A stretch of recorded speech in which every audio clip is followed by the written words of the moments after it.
ಈ ಬಳ್ಳಾರಿ ರಕ್ತ ರಾಜಕಾರಣಕ್ಕೆ ಸಂಬಂಧಪಟ್ಟಂತೆ ಒಂದಷ್ಟು ವಿಜುವಲ್ಸ್ ಸಿಗ್ತಾ ಹೋಗ್ತಾ ಇದೆಯಲ್ಲ, ಇದರಿಂದ ಸಾಕಷ್ಟು ಪ್ರಶ್ನೆಗಳು ಕಾರಣ ಆಗ್ತಾ ಇರೋದು. ಅದರ ಜೊತೆಯಲ್ಲಿ ಈ ಬಳ್ಳಾರಿ ಕಿಚ್ಚಿಗೆ ಅಸಲಿ ಕಾರಣ ಏನು ಅನ್ನುವಂತ ಪ್ರಶ್ನೆ. ರೆಡ್ಡಿ ಸಹೋದರರೇ ಇದಕ್ಕೆ ಅಸಲಿ ಕಾರಣ ಆದ್ರ ಹಾಗಾದ್ರೆ ಅನ್ನುವಂತ ಪ್ರಶ್ನೆ ಈಗ ಕಾಡ್ತಾ ಇದೆ. ಬಳ್ಳಾರಿ ದಳ್ಳೂರಿಗೆ ಟ್ವಿಸ್ಟ್ ಮೇಲೆ ಟ್ವಿಸ್ಟ್ ಸಿಗ್ತಾ ಇದೆ. ಬೇರೆ ಎಲ್ಲೂ ಇಲ್ಲದ ಎಕ್ಸ್ಕ್ಲೂಸಿವ್ ದೃಶ್ಯ. ಬಳ್ಳಾರಿ ಬೆಂಕಿಗೆ ಕಾರಣ ಆಗಿದ್ಯಾರು? ಗೇಮ್ ಚೇಂಜರ್ ವಿಡಿಯೋ ನಮ್ಮಲ್ಲಿ ಮಾತ್ರ. ಬ್ಯಾನರ್ನಿಂದ ಶುರುವಾದಂತಹ ಜಗಳ ಗನ್ ಫೈರಿಂಗ್ ವರೆಗೂ ಹೋಗುತ್ತೆ ಅಂತಂದ್ರೆ ಅಸಲಿಗೆ ಅಲ್ಲಿ ಕಾರಣ ಆಗಿದ್ದೇನು? ಸೀನ್ ಬೈ ಸೀನ್ ರಿಪಬ್ಲಿಕ್ ಕನ್ನಡದಲ್ಲಿ ಮಾತ್ರ. ಮಧ್ಯಾಹ್ನ 3 ಗಂಟೆಯಿಂದ ರಾತ್ರಿಯವರೆಗೂ ಕೂಡ ಹೈ ಡ್ರಾಮಾ ನಡೆಯುತ್ತೆ. ಆ ಹೈ ಡ್ರಾಮಾ ಕಂಪ್ಲೀಟ್ ದೃಶ್ಯ. ಬಳ್ಳಾರಿಯ ಈ ದಳ್ಳೂರಿಗೆ ಕಾರಣ ಆದಂತ ಅಸಲಿ ಕಾರಣಗಳು ಏನೇನು ಅನ್ನುವಂತ ಪ್ರಶ್ನೆ. ಪೊಲೀಸರ ತನಿಖೆ ಅದೇ ಹಾದಿಯಲ್ಲಿ ಸಾಗ್ತಾ ಇದೆ. ಫೈರಿಂಗ್ ಮಾಡುವಂತಹ ಪರಿಸ್ಥಿತಿ ನಿರ್ಮಾಣ ಆಗಿದ್ಯಾಕೆ ಹಾಗಾದ್ರೆ ಅನ್ನುವಂತ ಒಂದಷ್ಟು ಪ್ರಶ್ನೆಗಳು ಈಗಾಗಲೇ ಪೊಲೀಸರನ್ನ ಕೂಡ ಕಾಡ್ತಾ ಇರೋದು. ಅದೇ ವಿಚಾರಕ್ಕೆ ಸಂಬಂಧಪಟ್ಟಂತೆ ಎಲ್ಲವೂ ಕೂಡ ಈ ಬ್ಯಾನರ್ನಿಂದಲೇ ಶುರುವಾಯ್ತಾ ಅನ್ನೋ ಪ್ರಶ್ನೆಯು ಕಾಡ್ತಾ ಇದೆ. ಈ ಬ್ಯಾನರ್ ಮಧ್ಯಾಹ್ನ 3 ಗಂಟೆ ಸುಮಾರಿಗೆ ಈ ಬ್ಯಾನರ್ ಅನ್ನ ಹಾಕ್ತಾರೆ. ಒಂದಷ್ಟು ಕಾಂಗ್ರೆಸ್ ಕಾರ್ಯಕರ್ತರು ಬಂದು ಬ್ಯಾನರ್ ಅನ್ನ ಹಾಕಿದ ನಂತರದಲ್ಲಿ ಕೆಲವು ನಿಮಿಷಗಳಲ್ಲಿ ಅದನ್ನ ತೆರವುಗೊಳಿಸಲಾಗುತ್ತೆ. ಯಾವಾಗ ಆ ಬ್ಯಾನರ್ ಕೈ ಹಾಕಿದ್ರೋ, ಯಾವಾಗ ಆ ಬ್ಯಾನರ್ ಅನ್ನ ಕೆಳಗೆ ಬೀಳಿಸಿದ್ರೋ, ಯಾವಾಗ ಆ ಬ್ಯಾನರ್ ಅನ್ನ ತೆರವುಗೊಳಿಸಿದ್ರೋ ಆಗ್ಲೇ ಶುರುವಾಗೋದು ನೋಡಿ. ಆ ನಂತರದಲ್ಲಿ ಆ ಮೆಸೇಜ್ ಭರತ್ ರೆಡ್ಡಿಯ ಆಪ್ತ ಸತೀಶ್ ರೆಡ್ಡಿಗೂ ಕೂಡ ಹೋಗುತ್ತೆ. ಸಂಜೆ ಶ್ವತ್ತಿಗೆ ಅವರು ಕೂಡ ಧರಣಿಯನ್ನ ಮಾಡೋದಕ್ಕೆ ಅಲ್ಲಿ ಆಗಮಿಸ್ತಾರೆ. ಯಾವಾಗ ಪರಿಸ್ಥಿತಿ ವಿಕೋಪಕ್ಕೆ ಹೋಗುತ್ತೆ ಅನ್ನುವಂಥದ್ದು ಗೊತ್ತಾಯ್ತು, ಆ ಸಂದರ್ಭದಲ್ಲಿ ಎಂಟ್ರಿ ಆಗೋದು ರೆಡ್ಡಿ ಬ್ರದರ್ಸ್. ಸೋಮಶೇಖರ್ ರೆಡ್ಡಿ ಆಗಮಿಸ್ತಾರೆ. ಅದರ ಜೊತೆಯಲ್ಲಿ ಶ್ರೀರಾಮುಲು ಕೂಡ ಆಗಮಿಸ್ತಾರೆ. ಅನಂತರದಲ್ಲಿ ಮಾತಿಗೆ ಮಾತು, ವಾಗ್ವಾದಗಳು, ಕೈ ಮಿಲಾಯಿಸುವ ಹಂತಕ್ಕೂ ಕೂಡ ಹೋಗಿ ಮುಟ್ಟುತ್ತೆ. ಆ ಸಂದರ್ಭದಲ್ಲಿ ಫೈರಿಂಗ್ ಆಗಿರೋದಾದ್ರೆ ಅಸಲಿ ಕಾರಣ ಈ ಬ್ಯಾನರ್ ತೆರವು ಮಾಡಿದ್ದ ಅನ್ನುವಂತಹ ಪ್ರಶ್ನೆ ಈಗ ಕಾಡ್ತಾ ಇರೋದು.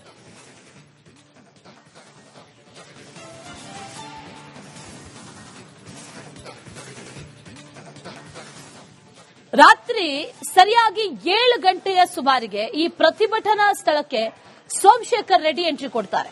ಇಲ್ಲಿ ಸತೀಶ್ ರೆಡ್ಡಿ ಪ್ರತಿಭಟನೆಯನ್ನ ಮಾಡ್ತಾ ಇದ್ರು. ಆ ಸ್ಥಳಕ್ಕೆ ಸೋಮಶೇಖರ್ ರೆಡ್ಡಿ ಎಂಟ್ರಿಯನ್ನ ಕೊಡ್ತಾರೆ ಸಂಜೆ 7 ಗಂಟೆಗೆ. ಆ ಸಂದರ್ಭದಲ್ಲಿ ಸೋಮಶೇಖರ್ ರೆಡ್ಡಿ ಹಾಗೆ ಸತೀಶ್ ರೆಡ್ಡಿ ಇವರಿಬ್ಬರ ಮಧ್ಯೆ ಮಾತುಕತೆ ಆಗುತ್ತೆ, ವಾಗ್ವಾದಗಳಾಗುತ್ತೆ. ಬ್ಯಾನರ್ ಹಾಕೋದಕ್ಕೆ ಬಿಡೋದಿಲ್ಲ ಅಂತ ಇವರು ಹಾಕ್ತೀವಿ, ಎಲ್ಲಾ ಕಡೆಗಳಲ್ಲೂ ಸಾರ್ವಜನಿಕ ಸ್ಥಳಗಳಲ್ಲಿ ಹಾಕ್ತೀವಿ ಅಂತ ಅವರು ಎರಡೂ ಕಡೆಗಳಿಂದಲೂ ಬಿಗಿಪಟ್ಟು ಆ ನಂತರದಲ್ಲಿ ಶ್ರೀರಾಮುಲು ಎಂಟ್ರಿ ಕೊಡ್ತಾರೆ. ಶ್ರೀರಾಮುಲು ಮತ್ತೆ ಸತೀಶ್ ರೆಡ್ಡಿ ಮಧ್ಯೆಯೂ ಕೂಡ ಒಂದಷ್ಟು ವಾಗ್ವಾದಗಳಾಗುತ್ತೆ.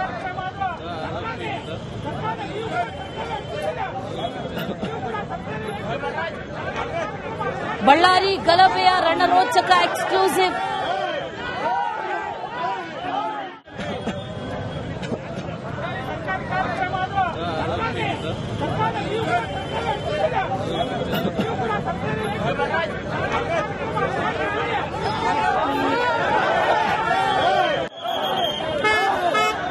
ಗಲಾಟೆಯ ದೃಶ್ಯಗಳನ್ನ ಗಮನಿಸ್ತಾ ಇದ್ದೀವಿ.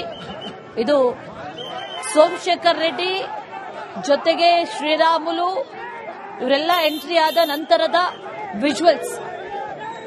ಅಲ್ಲಿ ಸತೀಶ್ ರೆಡ್ಡಿ ಕೂಡ ಇದ್ದಾರೆ. ಆ ಸಂದರ್ಭದಲ್ಲಿ ಬ್ಯಾನರ್ ಅನ್ನ ಹಾಕಿಯೇ ತೀರ್ತೇವೆ ಅನ್ನುವಂತ ನಿಟ್ಟಿನಲ್ಲಿ ಕಾಂಗ್ರೆಸ್ ಕಾರ್ಯಕರ್ತರು, ಕಾಂಗ್ರೆಸ್ ನಾಯಕರು ಇವರೆಲ್ಲರೂ ಕೂಡ ಪಟ್ಟು ಹಿಡಿದು ನಿಂತಿರೋದಲ್ಲಿ ತಳ್ಳಾಟ, ನೂಕಾಟಗಳಾಗ್ತಾ ಇದ್ವು. ಇದೇ ಸಂದರ್ಭದಲ್ಲಿ ಸಾಕಷ್ಟು ಸಂಖ್ಯೆಯಲ್ಲಿ ಜಮಾಯಿಸಿದ್ರು ಎರಡೂ ಕಡೆಯಿಂದಲೂ ಕಾರ್ಯಕರ್ತರು. ಆ ನಂತರದಲ್ಲಿ ಸೋಮಶೇಖರ್ ರೆಡ್ಡಿ ಎಂಟ್ರಿ ಆಗುವಂತಹ ವಿಜುವಲ್ಸ್ ಅನ್ನ ಗಮನಿಸ್ತಾ ಇದ್ದೀವಿ. ಜೊತೆಯಲ್ಲಿ ಶ್ರೀರಾಮುಲು ಕೂಡ ಎಂಟ್ರಿ ಆಗ್ತಾರೆ ಸ್ವಲ್ಪ ಹೊತ್ತಿನ ಗ್ಯಾಪ್ ಅಲ್ಲಿ. ಆ ನಂತರದಲ್ಲಿ ಯಾವಾಗ ಶ್ರೀರಾಮುಲು ಎಂಟ್ರಿ ಆಗ್ತಾರೋ ಆಗ ಪರಿಸ್ಥಿತಿ ಒಂದು ರೀತಿಯಲ್ಲಿ ವಿಕೋಪಕ್ಕೆ ಹೋಗಿದ್ದನ್ನ ಕೂಡ ಗಮನಿಸ್ತಾ ಇದ್ದೀವಿ. ಒಂದಷ್ಟು ವಾಗ್ವಾದಗಳಾಗೋದನ್ನ ಗಮನಿಸ್ತಾ ಇದ್ದೀವಿ. ಅಲ್ಲಿ ಮಾತು ಕೇವಲ ಬ್ಯಾನರ್ ವಿಚಾರಕ್ಕೆ ಸೀಮಿತ ಆಗಿತ್ತಾ ಅನ್ನೋ ಪ್ರಶ್ನೆ, ಅಥವಾ ವೈಯಕ್ತಿಕವಾಗಿ ನಿಂದನೆಗಳು ಆರಂಭ ಆದ್ವಾ ಅನ್ನುವಂತ ಪ್ರಶ್ನೆಯೂ ಕೂಡ ಈಗ ಸದ್ಯಕ್ಕಿದೆ.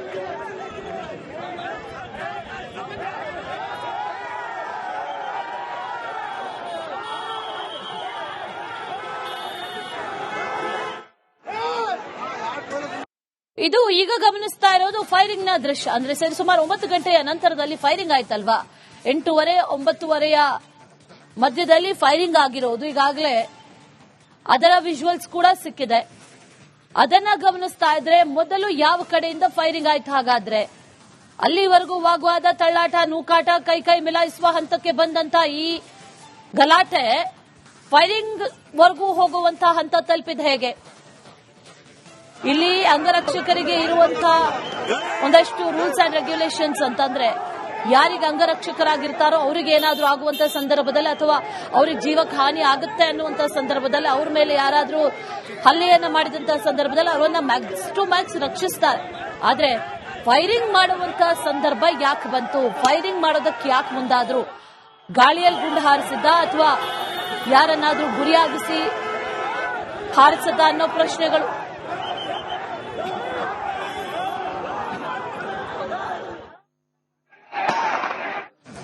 ಬಳ್ಳಾರಿ ರಕ್ತ ರಾಜಕೀಯಕ್ಕೆ ಮಹಿಳೆಯರು ಕೂಡ ಎಂಟ್ರಿ ಕೊಟ್ರ ಅನ್ನೋ ಪ್ರಶ್ನೆ ಕಾಡ್ತಾ ಇರೋದು.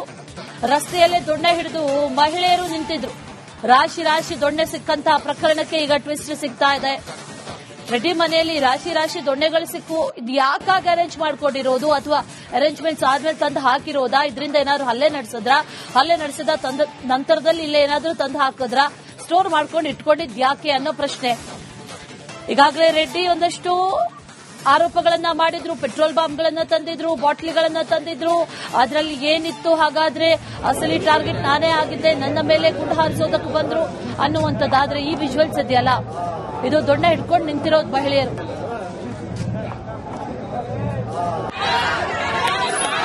ಇಲ್ಲಿ ನೋಡಿ, ಮತ್ತೊಂದು ವಿಜುವಲ್ಸ್ ಅನ್ನ ಗಮನಿಸ್ತಾ ಇದ್ದೀವಿ. ಪೊಲೀಸರು ಎಷ್ಟು ಹೇಳಿದ್ರು ಕೂಡ, ಇಲ್ಲಿಂದ ಹೋಗಿ ಅಂತ ಹೇಳಿದ್ರು ಕೂಡ ಮಹಿಳೆಯರೆಲ್ಲರೂ ಕೂಡ ಸಾಕಷ್ಟು ಸಂಖ್ಯೆಯಲ್ಲಿ ಅಲ್ಲಿ ಆಗಮಿಸಿದ್ದಾರೆ. ತೊಡೆ ತಟ್ಟಿ ಆವಾಜ್ ಹಾಕ್ತಾ ಇರುವಂತಹ ದೃಶ್ಯಗಳನ್ನ ಕೂಡ ಗಮನಿಸ್ತಾ ಇದ್ದೀವಿ.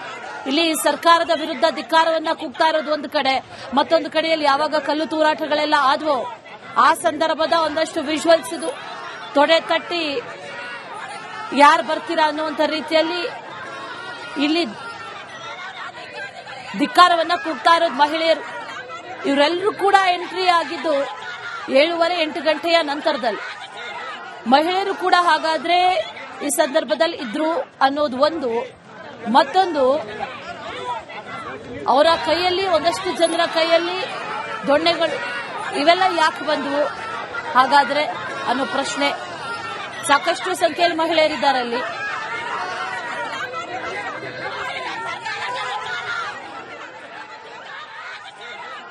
ಒಂದಷ್ಟು ದೃಶ್ಯಗಳನ್ನ ಗಮನಿಸ್ತಾ ಇದೀವಿ. ಎಲ್ಲಾ ದೃಶ್ಯಗಳು ಕೂಡ ಇಡೀ ಘಟನೆ ಹೇಗೆ ನಡೀತು, ಯಾಕಾಗಿ ಈ ರೀತಿ ಆಯ್ತು, ಗಲಾಟೆ ಆಗೋದಕ್ಕೆ ಅಸಲಿ ಕಾರಣ ಏನು, ಇದೆಲ್ಲವನ್ನು ಕೂಡ ಸಾರಿ ಹೇಳ್ತಾ ಇದೆ. ಮೊದಲಿಗೆ ಬ್ಯಾನರ್ ತೆರವು ಮಾಡಿದ್ರು, ಆ ನಂತರದಲ್ಲಿ ಕಾರ್ಯಕರ್ತರ ಮಧ್ಯೆ ವಾಗ್ವಾದಗಳಾಯ್ತು, ಮಾತುಕತೆಗಳಾಯ್ತು.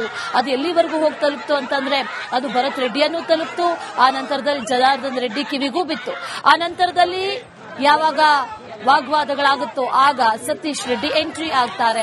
ಸತೀಶ್ ರೆಡ್ಡಿ ಸ್ಥಳಕ್ಕೆ ಬಂದ್ರು ಅಥವಾ ಜನಾರ್ದನ್ ರೆಡ್ಡಿ ಮನೆಯ ಪಕ್ಕದಲ್ಲಿ ಸತೀಶ್ ರೆಡ್ಡಿ ಬಂದ್ರು ಅನ್ನುವಂಥದ್ದು ಯಾವಾಗ ಗೊತ್ತಾಗುತ್ತೋ ಆಗ್ಲೇ ಎಂಟ್ರಿ ಆಗೋದು ನೋಡಿ ಸೋಮಶೇಖರ್ ರೆಡ್ಡಿ ಎಂಟ್ರಿ ಆದಂತಹ ಸಂದರ್ಭದಲ್ಲಿ ಸೋಮಶೇಖರ್ ಹಾಗೂ ಸತೀಶ್ ರೆಡ್ಡಿ ಇಬ್ಬರ ಮಧ್ಯದಲ್ಲೂ ಕೂಡ ಒಂದಷ್ಟು ವಾಗ್ವಾದಗಳು ನಡೆಯುತ್ತೆ. ಅದು ಕೈ ಮಿಲಾಯಿಸುವ ಹಂತಕ್ಕೂ ಕೂಡ ಹೋಗಿ ಇರುತ್ತೆ ಅನ್ನೋದನ್ನ ಕೂಡ ಆ ವಿಜುವಲ್ಸ್ ಅಲ್ಲಿ ಗಮನಿಸ್ತಾ ಇದೀವಿ.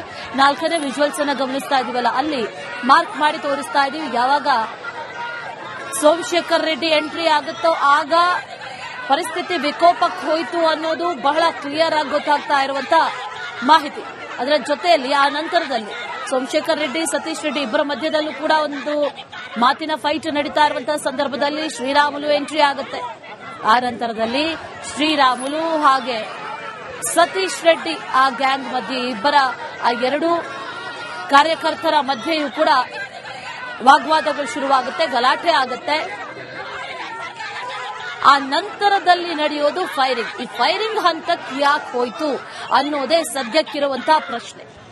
ತಳ್ಳಾಟ, ನೂಕಾಟ, ಮಾತುಕತೆಗಳು, ಚರ್ಚೆಗಳು, ಬ್ಯಾನರ್ ವಿಚಾರದಲ್ಲಾಗಿರ್ಬೋದು, ಇನ್ನಿತರ ವಿಚಾರದಲ್ಲಿ ಅದೇನೇ ಆದಂತಹ ಸಂದರ್ಭದಲ್ಲಿ ಈ ಫೈರಿಂಗ್ ವರೆಗೂ ಯಾಕೆ ಹೋದ್ರು ಅನ್ನುವಂತಹ ಪ್ರಶ್ನೆಗಳಿರೋದು. ಆನಂತರ ಅಲ್ಲಿ ಗಾಳಿಯಲ್ಲಿ ಗುಂಡು ಹಾರಿಸ್ತಾ ಇರೋದನ್ನ ಕೂಡ ಗಮನಿಸ್ತಾ ಇದೀವಿ. ಒಂದಷ್ಟು ಗಾಳಿಯಲ್ಲಿ ಗುಂಡು ಹಾರಿಸ್ತಾರೆ, ಆನಂತರ ಈ ನಿವಾಸ ರೆಡ್ಡಿ ನಿವಾಸ ಏನಿದೆ ಅದನ್ನ ಗುರಿಯಾಗಿಯೂ ಕೂಡ ಕೆಲವೊಂದು ಫೈರಿಂಗ್ಗಳು ನಡೆಯುತ್ತೆ. ಈಗಾಗಲೇ ಇರುವಂತ ಮಾಹಿತಿಯ ಪ್ರಕಾರ ಅಥವಾ ಆರೋಪಗಳು ಕೇಳಿ ಬರ್ತಾ ಇರೋದು 8 ಸುತ್ತು ಗುಂಡು ಹಾರಿಸಿದ್ರು ಅಂತ ಜನಾರ್ದನ್ ರೆಡ್ಡಿ ಈಗಾಗಲೇ ಹೇಳಿದ್ರು. ಪೊಲೀಸರ ಮುಂದೆ ಕೂಡ ಅದೇ ಸ್ಟೇಟ್ಮೆಂಟ್ ಕೊಟ್ಟಿದ್ದೇನೆ ಅನ್ನುವಂಥದ್ದನ್ನ ಕೂಡ ಹೇಳಿದ್ರು. ಇದೆಲ್ಲವೂ ಕೂಡ ಫೈರಿಂಗ್ ವರೆಗಿನ ದೃಶ್ಯಗಳು. ಅದರ ಜೊತೆಯಲ್ಲಿ ಈ ಮಹಿಳೆಯರು ಎಂಟ್ರಿ ಆಗಿರೋದಿದೆಯಲ್ಲ, ಇದು ಒಂದು ರೀತಿಯಲ್ಲಿ ಆಶ್ಚರ್ಯ. ಆ ಸಂದರ್ಭದಲ್ಲಿ ಬ್ಯಾನರ್ ಗಲಾಟೆ, ಅದರ ಜೊತೆಯಲ್ಲಿ ಪ್ರತಿಭಟನೆ ಸಂದರ್ಭದಲ್ಲಿ ಮಹಿಳೆಯರು ಕೂಡ ಇದ್ರು, ಜೊತೆಯಲ್ಲಿ ಅವ್ರ ಕೈಯಲ್ಲಿ ತೊಡನೆಗಳು ಕೂಡ ಇದ್ವು ಅನ್ನೋದನ್ನ ಗಮನಿಸ್ತಾ ಇದ್ದೀವಿ.